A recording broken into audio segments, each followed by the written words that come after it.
Hoje vamos começar em 1 Timóteo capítulo 1, começando do versículo 2. Se estiver tudo bem para vocês, eu vou ensinar a partir do grego, porque é isso que eu faço.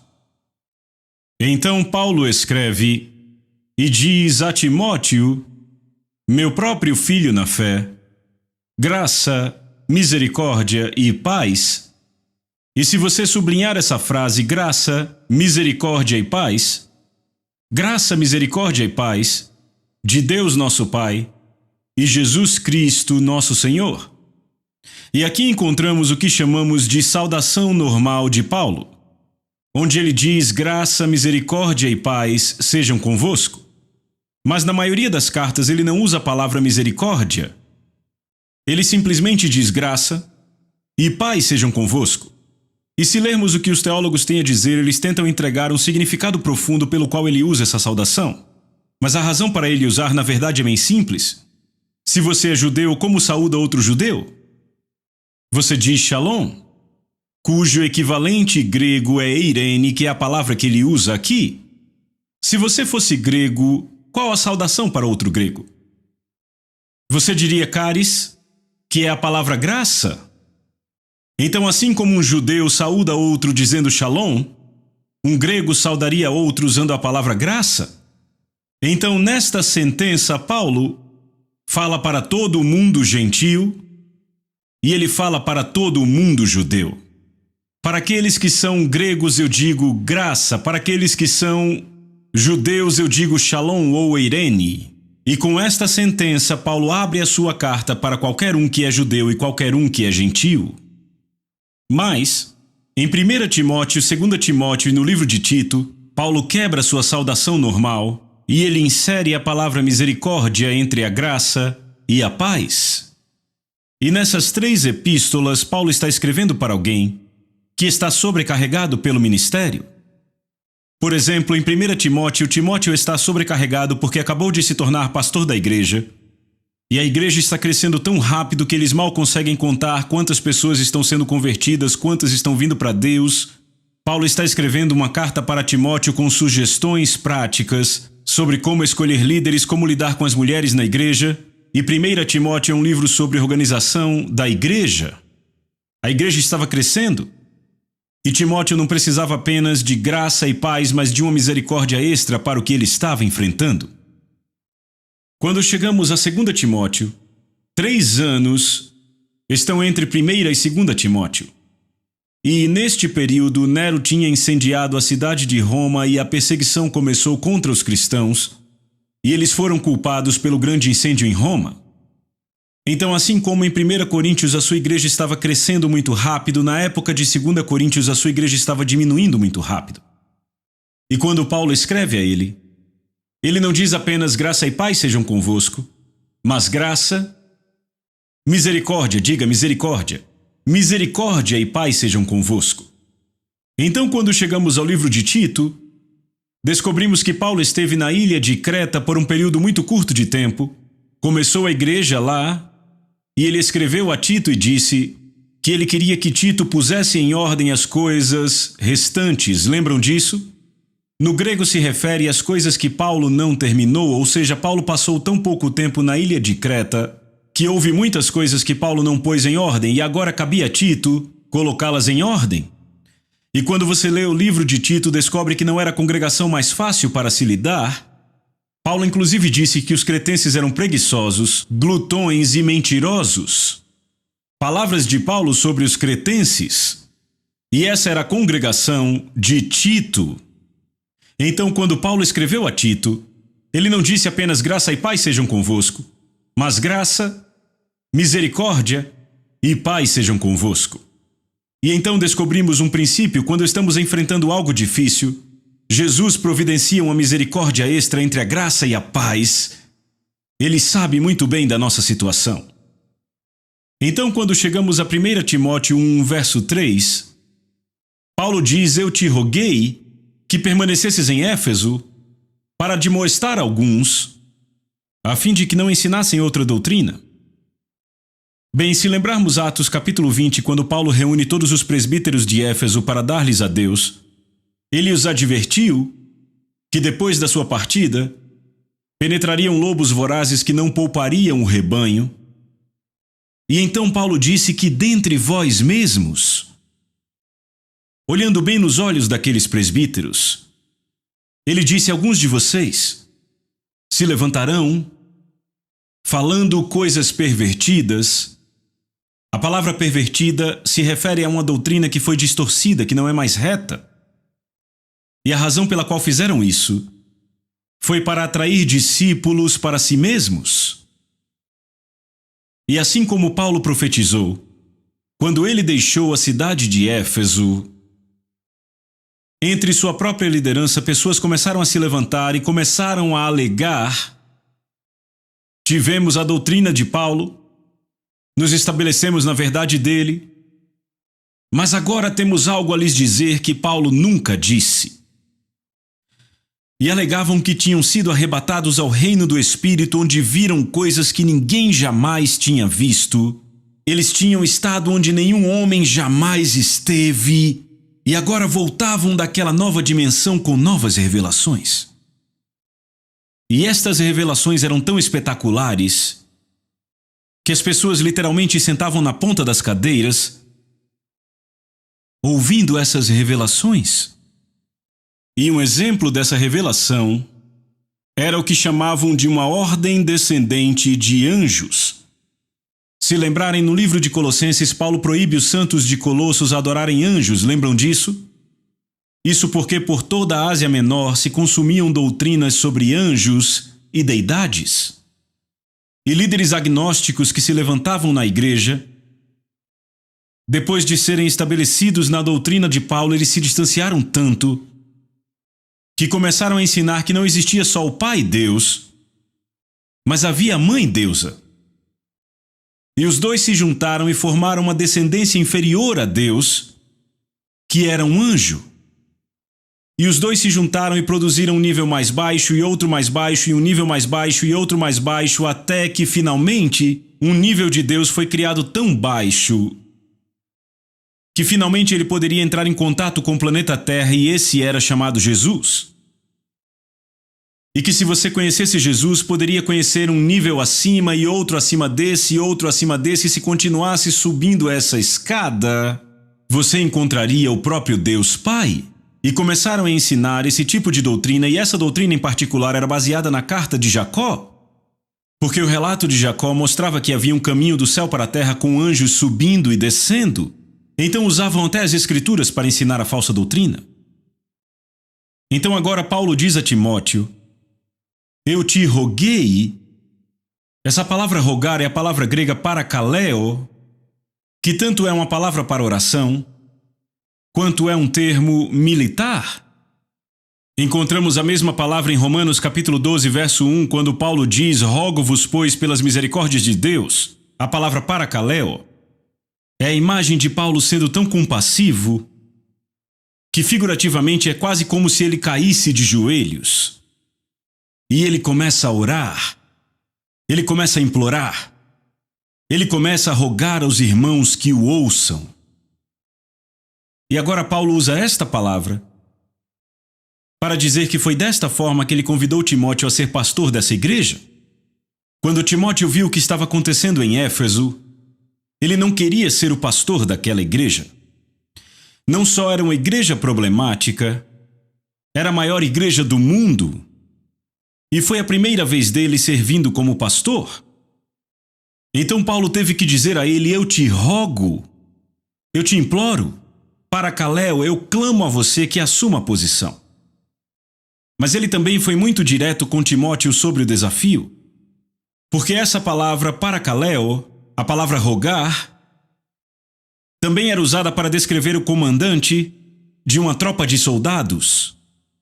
E antes dos soldados saírem para a batalha, ele se dirigia às tropas, ele rogava às tropas. Ele falava sobre as realidades da guerra, falava sobre a glória da vitória, sobre derramamento de sangue, ele mexia com eles antes de enviá-los para a batalha. E essa palavra também pode ser traduzida assim. Então, por um lado, ele disse a Timóteo: a tarefa diante de você é grande, a batalha será enorme, e eu estou clamando a você que assuma essa responsabilidade. E Timóteo aceitou. E Paulo disse: eu te rogo, eu clamo a você, que permaneça em Éfeso, para admoestar alguns, que não ensinem nenhuma outra doutrina. Outra doutrina é a palavra heterodidáskalos. Eu vou escrever para vocês verem. Eu vou escrever como lemos, porque você não entenderia em grego, e escrevendo assim você pode anotar. É a palavra hétero. Reconhecem essa palavra? E então a palavra didáskalos, eu quase escrevi em grego. Heterodidáskalos. A palavra hétero é de onde tiramos héteros, é de onde vem o termo, alguém pode dizer? Heterossexual, ou seja, de um tipo diferente. A palavra didáskalos vem da palavra didasco, e a palavra didasco significa ensinar. Mas quando usamos isso com a palavra kalos, que descreve algo que é excelente, você descobre que não é apenas um ensino, mas didáskalos descreve um ensino brilhante, era ensinado com maestria. Então, o que quer que fosse falso que esses presbíteros ensinassem, eles empacotaram de uma forma muito boa. Paulo diz, não é apenas ensino, mas é apresentado com excelência, e o problema é que hétero é um ensino de um tipo diferente. Não é o que eu ensinei a vocês. Então esses líderes usavam o púlpito para ensinar falsa doutrina, e este era o problema no primeiro século. Mas quando vamos ao capítulo 4, verso 1, o Espírito Santo começa a falar do que vai acontecer na igreja no final da era da igreja. E este é o período em que vivemos. E ele diz no capítulo 4, verso 1, ora o Espírito afirma expressamente. A palavra afirma vem da palavra, alguém conhece essa palavra? Rema. Embora nesse caso em particular seja a palavra retos. E a palavra retos descreve algo que é explícito. Ou seja, o Espírito Santo está falando tão claramente que não há espaço para mal-entendidos. O Espírito Santo fala expressamente, o Espírito Santo fala explicitamente ou sem engano. Não há engano no que o Espírito Santo está dizendo nesse verso. Essa palavra retos não deixa espaço para mal-entendido. Agora o Espírito Santo fala claramente que nos últimos tempos, alguns partirão da fé, dando ouvidos a espíritos sedutores e doutrinas de demônios. Bem, você já viu no capítulo 1 que quando Paulo escreveu isso, ele estava lidando com falsas doutrinas? Mas agora no capítulo 4, verso 1, é quase como se o Espírito Santo dissesse, como se isso por si só já não fosse um grande desafio, deixa eu apontar o meu dedo para 2000 anos daqui para frente e contar a vocês o que acontecerá perto do final da era da igreja. E Paulo agora diz, o Espírito fala com termos específicos, com uma linguagem impossível de não se entender. Que nos últimos tempos, repitam, últimos tempos, e temos duas palavras para últimos. A palavra eschatos, e é de onde tiramos a palavra escatologia, o estudo dos últimos tempos, e ela descreve o fim. Então temos a palavra austeros, e esta palavra austeros é a palavra que é usada nesse texto. Se fizéssemos um quadro para mostrar o fim dos tempos, dizendo esta é a cruz, e esse foi o dia em que o Espírito Santo veio, em Atos capítulo 2, verso 17, isto inicia a era da igreja, que também é chamada os últimos dias. Os últimos dias é um período de tempo de 2000 anos, que começou com o derramamento do Espírito Santo e vai durar até o arrebatamento da igreja. Você ainda acredita no arrebatamento da igreja?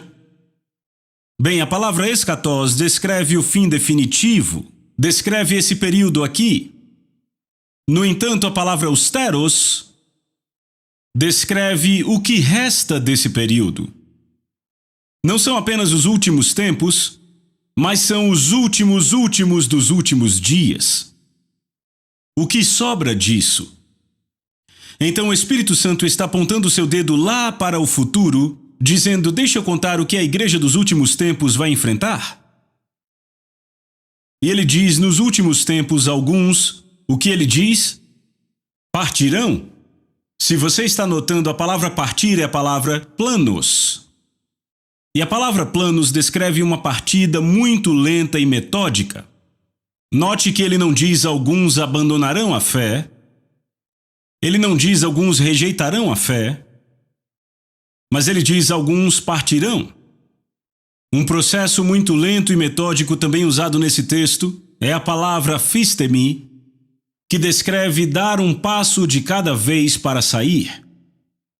Um pequeno ajuste é feito, então outro pequeno ajuste é feito, então muito lentamente, ao longo de um grande período de tempo, esta pessoa ou esta organização ou esta igreja mudou a sua posição completamente.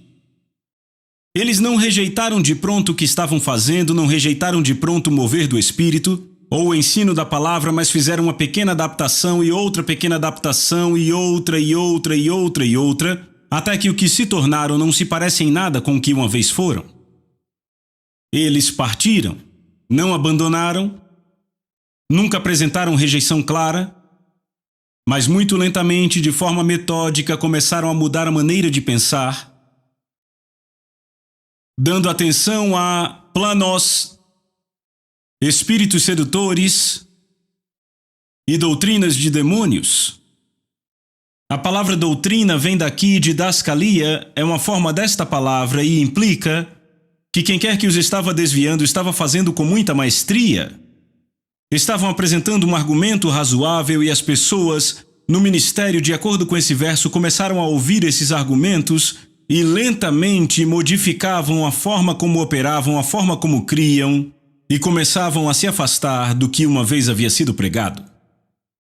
E em particular, ele diz, partirão da onde? Da fé.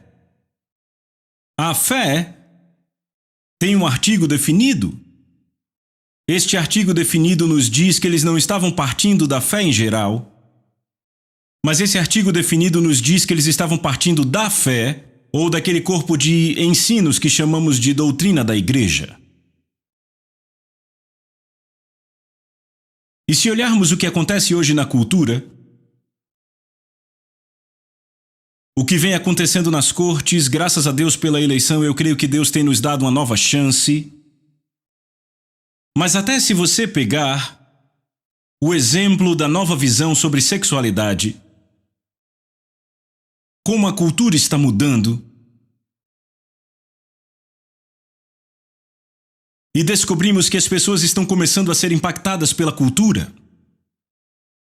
Infelizmente, até mesmo muitas pessoas no ministério estão mudando a forma como veem as coisas para se adaptarem ao que está ao redor deles, e muito lentamente, de forma metódica, estão mudando o que creem para se tornarem mais inclusivos, com coisas com as quais não deveriam ser inclusivos. Se a Bíblia não é inclusiva com algo, não deveríamos ser inclusivos com aquilo.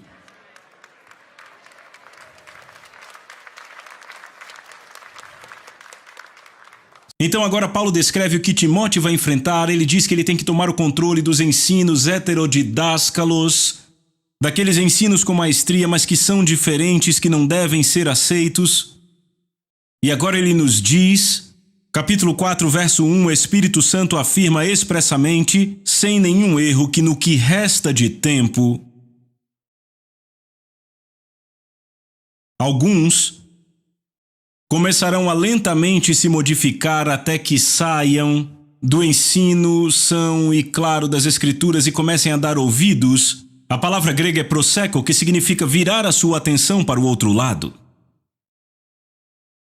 Espíritos sedutores e doutrinas de demônios.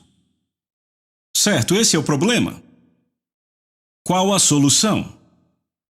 A solução para aqueles de nós no ministério é encontrada no verso 6. Como respondemos a uma cultura que está mudando? Como respondemos a pessoas que não conhecem mais a Bíblia? E a propósito, quando viajamos pelo país, fica claro que a ignorância bíblica está crescendo nessa nação. Está se tornando muito profunda. As histórias sobre as quais falamos livremente e presumimos que todos entendem o que falamos, muitas pessoas hoje nem conhecem os personagens da Bíblia não fazem ideia de sobre quem estamos falando. A igreja mudou radicalmente. Quantos aqui sabem que a igreja hoje está num processo de evoluir para algo que não é tão bom? Então, em 1 Timóteo 4, verso 6, Paulo mostra a Timóteo e a nós qual a nossa responsabilidade para mudar o clima. Então, no verso 6, ele diz a Timóteo: expondo estas coisas aos irmãos, serás bom ministro de Cristo Jesus. Eu quero saber quantos aqui usam a versão King James ou a nova versão King James. Bem, as versões mais antigas trazem a ideia de expor estas coisas aos irmãos. No entanto, algumas versões mais modernas já trazem a ideia de sugerir estas coisas aos irmãos. Mas, para ser honesto, tanto as versões antigas quanto as mais modernas erram o alvo juntas. A palavra usada aqui é a palavra upotithemi. Se você está anotando, anote. A palavra upo significa embaixo ou debaixo. E a palavra tithemi é uma palavra básica e significa estabelecer, pôr ou posicionar uma fundação. Estabelecer, pôr ou posicionar uma fundação. E quando você põe essa palavra no verso 6, onde ela está localizada, ao invés de dizer, expondo estas coisas aos irmãos, o grego na verdade está dizendo upotithemi os irmãos. Uma tradução literal seria: se você for para debaixo upo dos irmãos, e tithemi, colocar uma fundação debaixo deles, você será um bom ministro de Cristo Jesus. E aqui Paulo nos dá a nossa tarefa. A nossa tarefa é ir debaixo das pessoas e pôr uma fundação sob as suas vidas. Agora, normalmente, quando se constrói uma casa, o que se constrói primeiro? Você constrói a fundação e daí constrói-se sobre a fundação. É assim que naturalmente se constrói uma casa. Mas não é assim com a casa de Deus.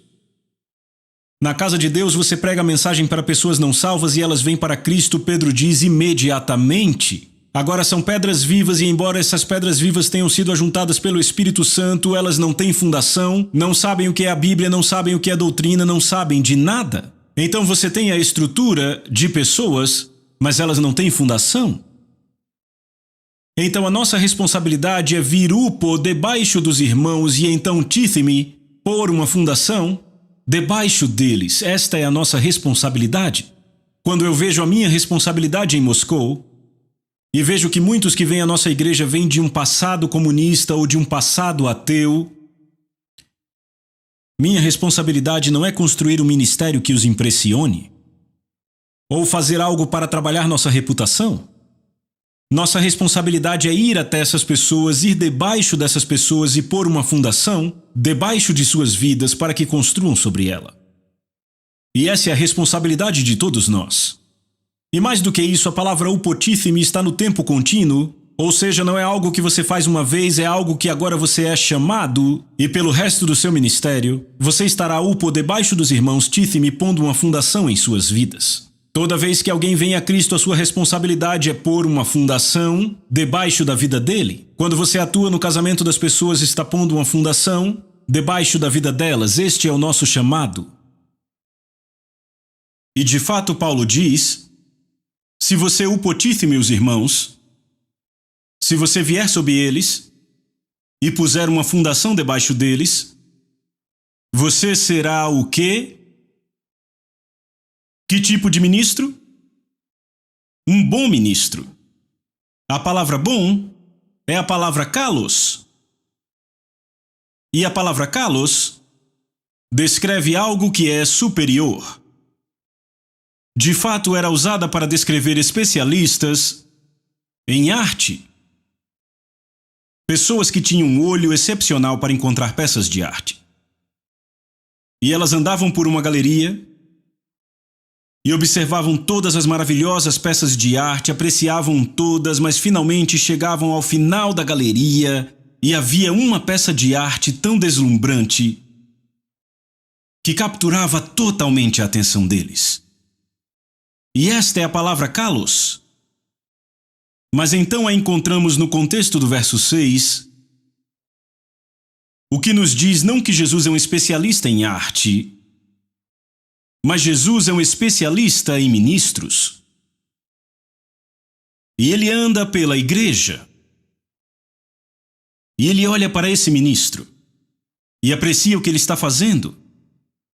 E ele olha para outro e outro e outro e outro, mas quando Jesus vê um ministro que está sob a igreja, lançando a fundação sobre a vida das pessoas, isso é tão kalos, é tão excelente, que Jesus para, pois isso cativa totalmente sua atenção. E de fato isso diz que se você fizer isso, será um bom ministro de ir, repitam, de ir. O grego pode ser traduzido como assim como. Assim como Jesus Cristo. Você deve pensar por um momento no ministério de Jesus, o que ele faz? Sem a ajuda de ninguém mais. Jesus estava dando a terra. Jesus morreu na cruz. Ele entregou a sua vida para lançar uma fundação debaixo da terra, debaixo das pessoas. Jesus deu tudo o que ele tinha para dar. E quando nos damos desta forma, isso nos torna mais semelhantes a Jesus Cristo, é o que Paulo está dizendo. Mas algo é muito importante, além disso, ele usa a palavra ministro. Bem, é aqui que estamos, numa conferência de ministros. Qual é essa palavra ministro? Está pronto para escrever algumas coisas? A palavra ministro, há 3 palavras para ministro no Novo Testamento. E todas essas 3 se referem a quem somos. A primeira palavra, e se você está anotando, anote isso, é a palavra doulos. E essa palavra doulos pode ser traduzida como ministro, pode ser traduzida como servo, e pode até ser traduzida como a palavra escravo. Paulo, Pedro, Tiago e Judas, todos usam esta palavra para descrever a eles mesmos. E esta palavra em particular, doulos, traduzida como escravo, servo ou ministro, descreve alguém que é totalmente engolido pela vontade de outra pessoa. Se você é o doulos de Cristo Jesus, significa que você rendeu todo o controle da sua vida a esta pessoa. E essa é uma palavra do Novo Testamento também traduzida como ministro. A segunda no Novo Testamento, temos a palavra uperetas.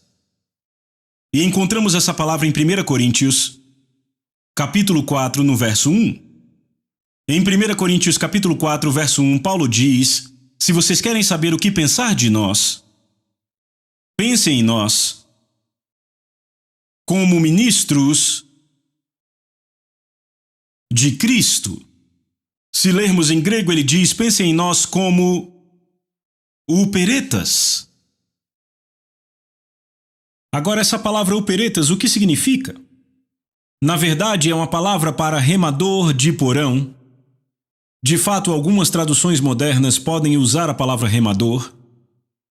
E ela descreve o homem que é designado para ficar no porão do navio e que se torna o motor da embarcação.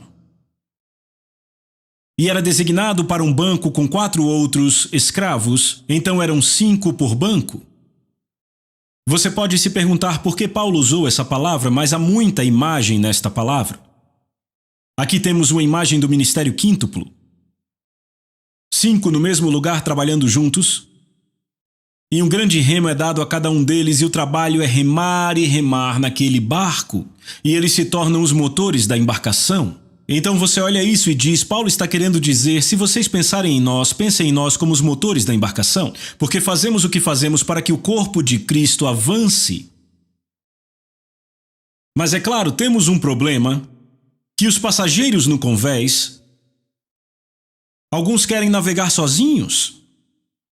Estão sempre reclamando, a igreja não está crescendo tão rápido, talvez não estejamos na visão, porque não podemos ir um pouco mais rápido. E na verdade, se eles saíssem do convés e viessem aqui para baixo pegar um remo conosco, faríamos muito mais rápido.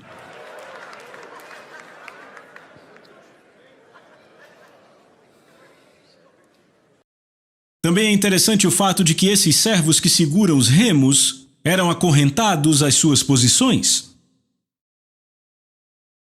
Aquela corrente era um compromisso.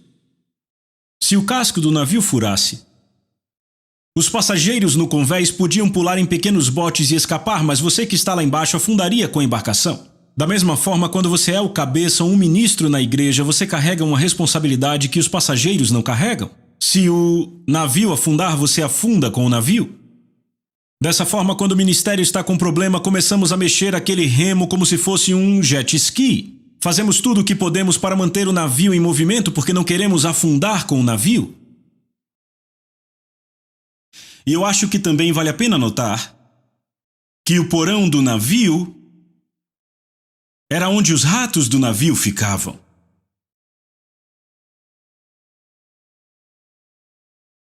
Os ratos do navio não incomodavam os passageiros, mas davam um jeito de ficar perto dos homens que estavam fazendo todo o trabalho, que estavam remando o navio.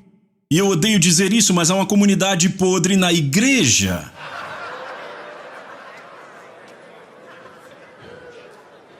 E eles dão um jeito de chegar perto daqueles que estão dando tudo o que podem para fazer o navio se mover.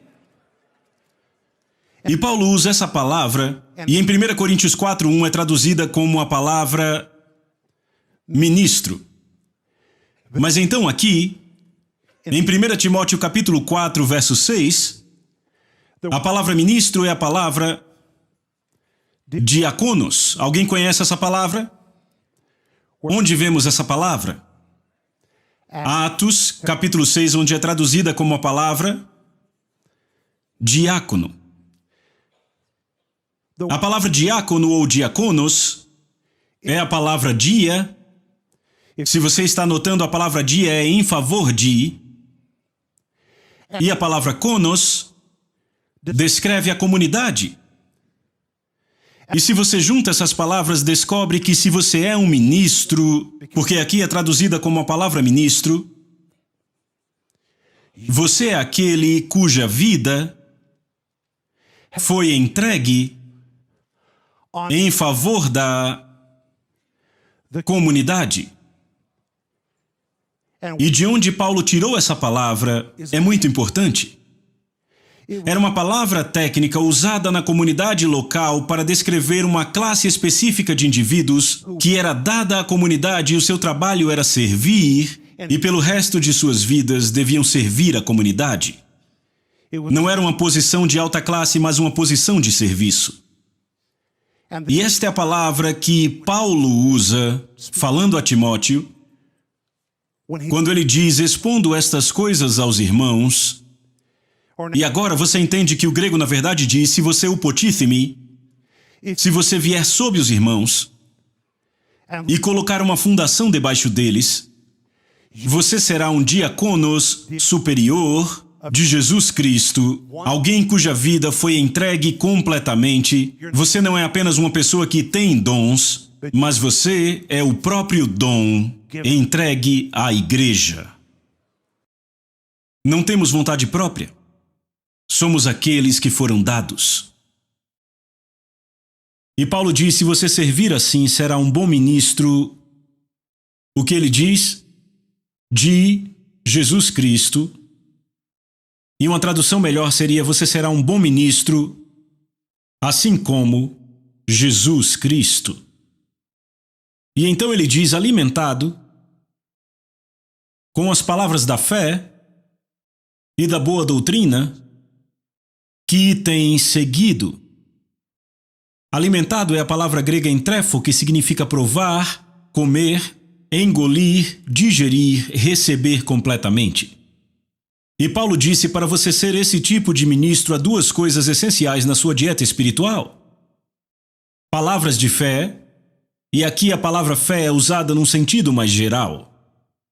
Coisas que edificam sua fé, se alimentar da palavra de Deus, se alimentar de coisas que edificam a sua fé.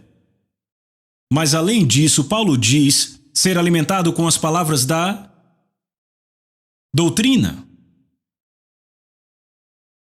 Ouçam doutrina. Sabe, por alguma razão as pessoas têm a ideia de que doutrina é uma coisa chata. Mas de fato doutrina é essencial para as nossas vidas. Somos o produto daquilo que cremos. Infelizmente, na maioria das igrejas, se você fizer um teste de doutrina na congregação, pode ser que a congregação não passe no teste. Especialmente a geração mais nova. Eles estão crescendo em igrejas onde ouvem mensagens altamente motivacionais e onde há músicas maravilhosas. Mas eis o problema com isso. Não dá para construir uma vida com música. A música é maravilhosa, as luzes são ótimas, todos os efeitos especiais, não tenho problema com isso, mas no final das contas, você não vai construir sua vida com música. Você vai construí-la com o quê? Com a palavra de Deus. É essa palavra que vai te sustentar. É esta palavra que vai te carregar. E quando tudo que fazemos é dar efeitos especiais e música à nossa congregação, estamos agindo errado com nossas congregações. Temos uma responsabilidade. Ir até eles, ir para debaixo deles, e Tithemi, pôr uma fundação debaixo das suas vidas. E se um falso vento de doutrina vem e explode a fundação e então depois de um tempo eles voltam para casa, adivinhem, nós não os servimos com ressentimento, mas outra vez nós devemos levantá-los, ir para baixo, colocar outra fundação debaixo das suas vidas. O grego aqui é contínuo, esse é o nosso destino. E eu te digo, se você reconhece que esse é o seu chamado e o seu destino, isso torna tudo muito mais fácil no ministério. Porque quando você luta contra o que está fazendo e sempre acha que está fazendo demais, que estão exigindo demais, sempre há uma parte em você que não está rendida para fazer. Mas se você reconhece esse é o seu chamado para o resto da vida e você vai fazer isso, então você não se ressente quando for chamado para fazer de novo e de novo e de novo. De fato, isso é se render ao chamado. Em nossa própria igreja, nós levamos muito a sério a forma como apresentamos nosso ministério, levamos muito a sério nossa música, as missões internacionais do nosso ministério, e eu creio que devemos ser excelentes em tudo o que fazemos. Mas não há nada mais importante do que a fundação que estamos pondo debaixo da vida das pessoas, porque é isso que vai sustentá-los em cada tempestade, é isso que vai nos fazer perseverar como igreja ou ministério, independente do que a estação trouxer. E era isso que eu tinha no meu coração hoje.